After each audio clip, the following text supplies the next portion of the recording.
Hello friends, today's this is Farhan Beg. Today's our topic is the making of the nationalism in the Euro. किस तरीके से nationalism की जो भावना, राष्ट्रवाद की जो भावना होती है, यूरोप के अंदर उभर कर आती है. ठीक है. If you look at the map of the mid 18th century Europe, you will find that there were no nation states as we know them today.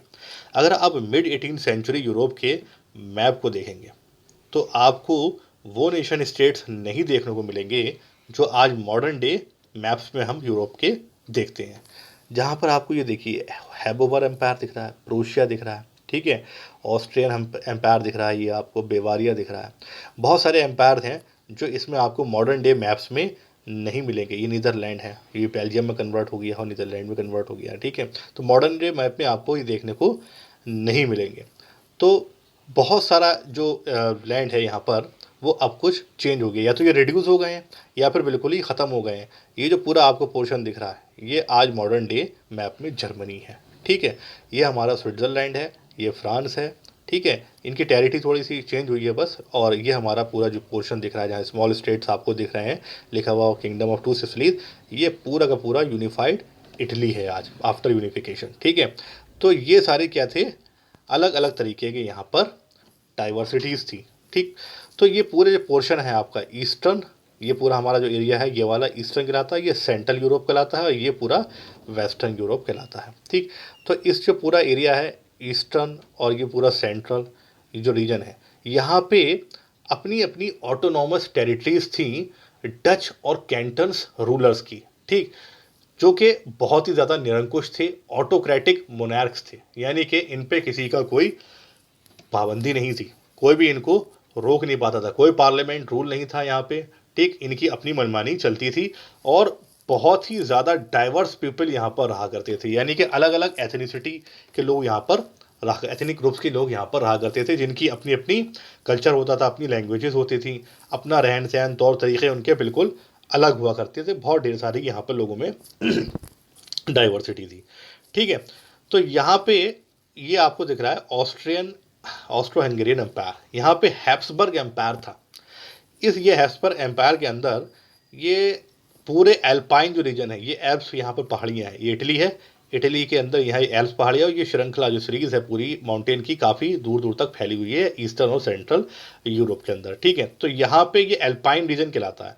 इस पे बसे हुए जो जितने भी मुल्क थे यहाँ पे ये, तो एल्पाइन रीजन में अगर हम देखें तो यहाँ पे था टायरोल, ये नॉर्दर्न पोर्शन जो इटली का आपको दिख रहा है, ये है ऑस्ट्रिया, यहाँ पर आपका स्विट्जरलैंड था और यहाँ पर आपका बोहेमिया था. तो ये सब अलग अलग रीजन है जहाँ पे हैप्सबर्ग एम्पायर फैला हुआ था और इसका रूल था इस जगह पर, ठीक है.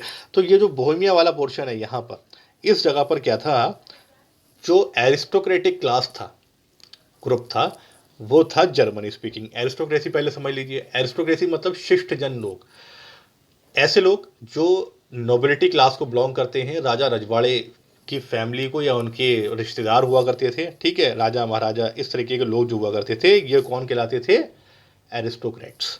तो जो हमारा बोहेमिया था, जब यहाँ पे जर्मन स्पीकिंग लोग रहते थे तो प्रिडोमिनेटली ये क्या था, एरिस्टोक्रेसी क्लास जर्मन स्पीकिंग ही था, ठीक है. इसी के साथ साथ अगर हम बात करें गैलिशिया की, तो गैलिशिया में लोग क्या थे, पॉलिश बोलते थे भाषा. ये आज जो गैलिशिया है ये पोलैंड का हिस्सा है, ठीक है. तो मॉडर्न डे मैप में आपको गैलिशिया नहीं दिखेगा. तो ये पहले से यहाँ पे कैसे लोग थे, पॉलिश भाषा बोलते थे. वैसे अगर हम इटली की बात करें तो इटली में लोम्बार्डी और वेनेशिया यहाँ पर है, ठीक है. यहाँ पे लोग क्या करते थे, इटालियन भाषा बोलते थे. तो प्रीडोमिनेटली ये जो तीन ग्रुप्स थे, जर्मन स्पीकिंग, पॉलिश स्पीकिंग और इटालियन स्पीकिंग, ये इनका ही पूरी तरीके से डोमिनेंस था इस पूरे एरिया के अंदर. अब अच्छा, इस पूरे खित्ते पर, पूरे एरिया पर जो और लोग भी रहा करते होंगे, ठीक है. तो जो हमारा हंगेरियन एम्पायर है, हंगरी, इसमें आधी आबादी तो क्या बोलती थी, मैग्यार भाषा बोलती थी. और आधी आबादी जो थी वो अपने रीजनल डायलैक्ट्स बोलते थे. यानी कि जैसे हम बात करें अपने, हमारे यहाँ कहीं पर हरियाणवी बोली जाती है, कहीं पे मेरठ की भाषा अलग होगी, हल्का सा उनका इन्फ्लुएंस अलग होगा, कहीं गुजराती, कहीं मारवाड़ी, इस तरीके से भाषाएं अलग अलग बोली जाती हैं. तो वैसे ही वहाँ पर भी रीजनल डायलैक्ट्स थे, अपने अपने रीजनल लैंग्वेजेस थी, बोली जाती होंगी. तो आधे एम्पायर में लोग जो थे वो मैग्यार भाषा बोलते थे हंगरी के अंदर, आधे में रीजनल डायलैक्ट चलती थी. तो इस तरीके से पूरा एक सिस्टम था यहाँ पर. और इन सब में और भी तरीके के लोग यहाँ रहते थे। जैसे कि अगर हम बात करें तो और भी तरीके के लोग, थोड़ा मॉडर्न मैप से मैं आपको समझाऊंगा तो आपको पिक्चर क्लियर हो जाएगी।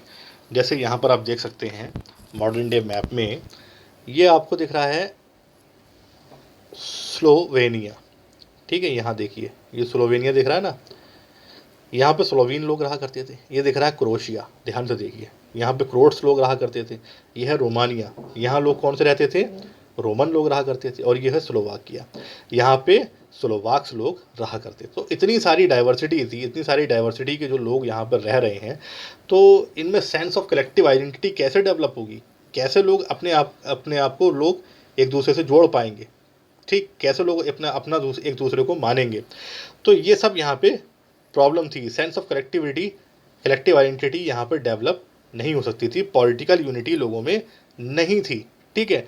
तो जिसकी वजह से काफ़ी लोग अलग थलग से रहा करते थे। बस अगर कोई चीज़ इनमें कॉमन थी तो वो थी क्या, इनका एम्परर, जो हैब्सबर्ग एम्पायर के एम्परर था, बस वही कॉमन था। बाकी इन सब में बहुत ज़्यादा डाइवर्सिटी थी, ठीक है। तो ये राष्ट्रवाद की जो भावना है, नेशनलिज्म की जो सेंटिमेंट्स हैं और जो नेशन स्टेट जो बने, ये चीज़ें कैसे डेवलप हुई, उभर कर आएंगी सब चीज़ें, अब हम जानेंगे। तो aristocracy and the new middle classes.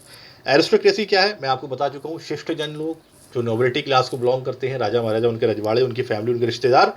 और न्यू मिडिल क्लास, ये क्या है, आज हम सब जानते हैं मिडिल क्लास कौन होते हैं, लेकिन अगर 18वीं सेंचुरी से पहले हम बात करें कि मिडिल क्लास क्या होता तो कोई नहीं जानता था। क्योंकि क्या था, या तो कैपिटलिस्ट क्लास होता था, या फिर बिल्कुल ही सर्फ क्लास, यानी कि या तो बहुत अमीर या फिर एक्सट्रीम पुअर, बहुत ज़्यादा गरीब, ठीक, बंधुआ मजदूर, बिल्कुल उनके जो काम किया करते थे एरिस्टोक्रेटिक क्लास में, ठीक। तो यहाँ पर क्या था, सोशली और पॉलिटिकली अगर हम बात करें तो पूरा का पूरा जो कॉन्टिनेंट था यूरोप, यहाँ पे एरिस्टोक्रेसी क्लास क्या था, डोमिनेंट था, पूरी तरीके से हावी था लोगों पर, ठीक।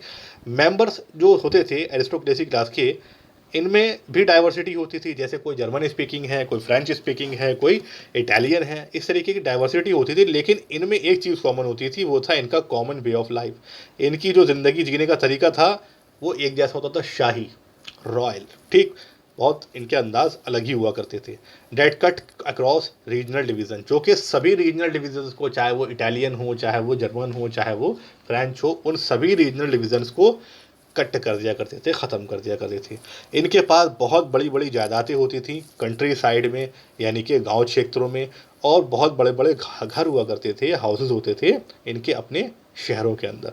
और जो डिप्लोमेसी के लिए, यानी ऑफिशियल लैंग्वेज जो यूज़ करते थे, ऑफिशियल मीटिंग्स होती थी या फिर राजनीति या कूटनीति के लिए, ये लोग जो भाषा यूज़ करते थे वो फ्रेंच भाषा यूज़ करते थे, जो कि सिंबल होती थी, प्रतीक होती थी हाई सोसाइटी का। जैसे आज हमारे हाई प्रोफाइल जो लोग हैं वो कौन सी भाषा बोलते हैं, इंग्लिश, ठीक है। ऐसे ही उस ज़माने में पूरे यूरोप के अंदर फ्रेंच भाषा को एक प्रतीक था, एक सिंबल था ये नोबिलिटी का, ठीक। लोग भाषा कौन सी बोलते थे, फ्रेंच भाषा बोलते थे। अच्छा, इनके इतनी डाइवर्सिटी तो थी, इटालियन थे, फ्रेंच थे या जर्मन थे, कुछ भी थे, डाइवर्सिटी तो थी, लेकिन सेम जो common life, way of life था, इसकी होने की वजह से इनमें क्या था, मैरिटल टाइज हुआ करते थे, यानी कि शादी आपस में ही किया करते थे, ठीक है। पैसे वाला पैसे वाले में शादी करेगा, तो ये सब इनमें चलता था।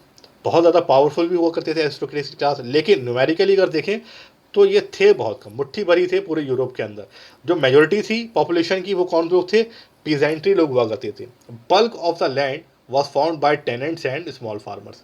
जो बहुत ज़्यादा वेस्टर्न पोर्शन में अगर हम यूरोप की बात करें तो जो बल्क ऑफ द लैंड था, वहाँ पे कौन लोग खेती करते थे, टेनेंट्स, यानी कि जो किराए पे ज़मीन लेकर उस पर खेती करते हैं, या फिर स्मॉल ओनर्स जिनकी अपनी खुद की ज़मीन होती थी लेकिन छोटी छोटी।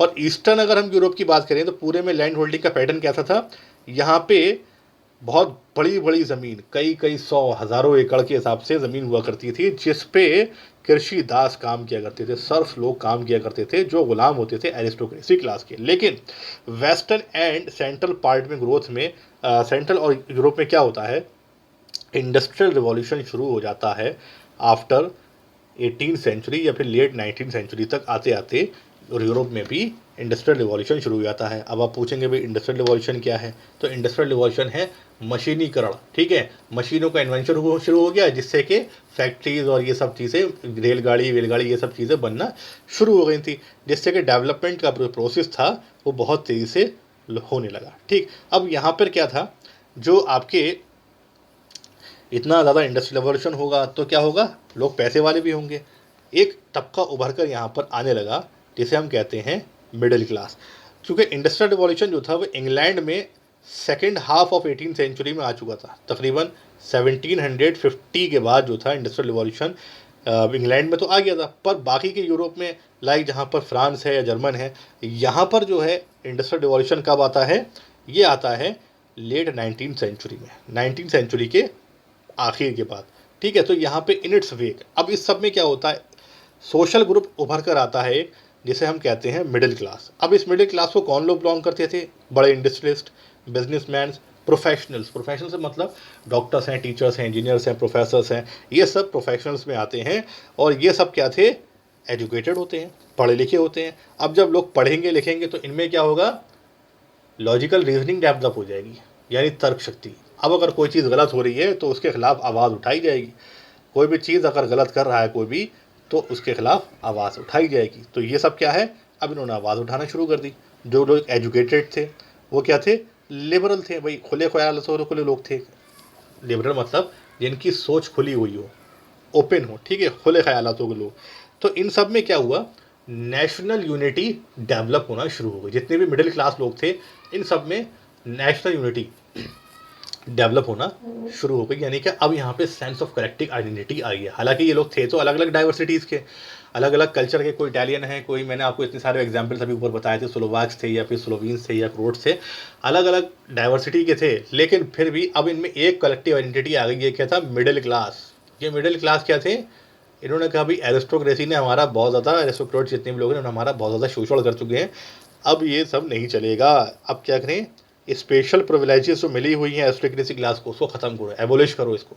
यानी कि जो स्पेशल राइट बाय बर्थ जो मिले हुए हैं, यानी कि प्रिविलेजेस समझते हैं ना, जो जैसे कि इनके जो एरिस्टोक्रेसी क्लास लोग थे, इनके अपने बीचेस हुआ करते थे नहाने के लिए, अपने पार्क्स हुआ करते थे, अपने रेस्टोरेंट हुआ करते थे, जिसमें कोई भी आम आदमी आ नहीं सकता था। तो ये सब और भी बहुत सारे इनके प्रिविलेजेस थे जिनको एबोलिश करने की बात की गई मिडिल क्लासेस के द्वारा। अब यहाँ पे ये है राष्ट्रवाद, यहाँ पे राष्ट्रवाद का जन्म होना शुरू हो गया है। सेंस ऑफ कलेक्टिव आइडेंटिटी लोगों में डेवलप होना शुरू हो गई है, राष्ट्रवाद की भावना। यानी कि अब चाहे अगर मैं इंडिया का एग्जांपल दूँ, चाहे वो नॉर्थ ईस्ट में हो, कोई असम में बैठा हो या अरुणाचल प्रदेश में, और एक बंदा बैठा है पुणे के अंदर महाराष्ट्र में, ठीक है, तो दोनों क्या है, दोनों का कल्चर और लैंग्वेज तो बिल्कुल अलग है, लेकिन दोनों में क्या है, सेंस ऑफ कलेक्टिव आइडेंटिटी है, दोनों अपने आप को भारतीय मानते हैं, इंडियन मानते हैं। ऐसा ही कुछ उन सब में भी यूरोप के अंदर लोगों में डेवलप होना शुरू हो गया। यह है राष्ट्रवाद। अब मुझे बताएंगे नेशनलिज्म में और पेट्रियटिज्म में क्या फ़र्क है।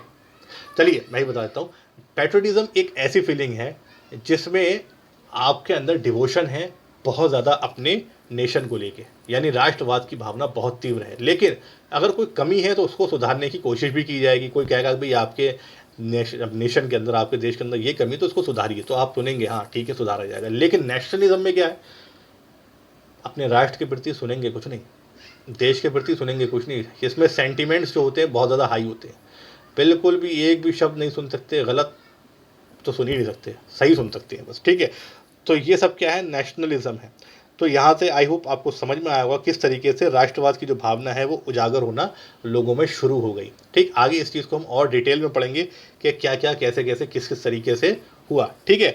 तो अभी के लिए इतना ही, लेकिन लेक्चर ख़त्म करने से पहले मुझे बताइए कि फ्रेंच रिवॉल्यूशन जो है इसका आउटब्रेक कब हुआ था, एग्जैक्ट डेट और टाइम, एग्जैक्ट डेट और ईयर मुझे बताइए, ठीक है।